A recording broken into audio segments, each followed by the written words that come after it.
dhammaan intaas markii la isku daro waxay muujinayaan khatarta labadaas nin ay leeyihiin sababtoo ah labadooda midna wuxuu ka yimid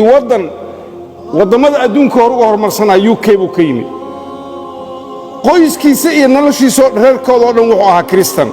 isaga waa islaam yiri haddii meel islaamka uu ku fidinayo malaayiin muslimiin gaalo ahaa joogtay meesha 90% waa gaalo wuxuu Soomaaliya u soo aaday inuu dhiig Soomaaliyeed ku daadsho kan kale Malaysia ka yimid Malaysia waxaan ka warqabnaa percentage gaalo ahaa jira inta intaasa islaama intaasa Kristana haddii uu wax islaaminayo kuwa wadankiisa joogo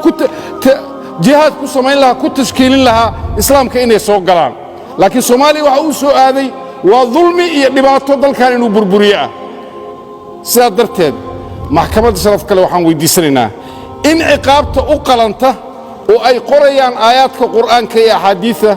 iyo qodobada aan ku soo eedaynay in lagu xukumo si ay ugu tusaale qaataan kuwa ka dambeeya ajaanibta ee Soomaaliya u soo hanqal taagaya inay ka dagaalamaan dhiig Soomaaliyeed daadiyaan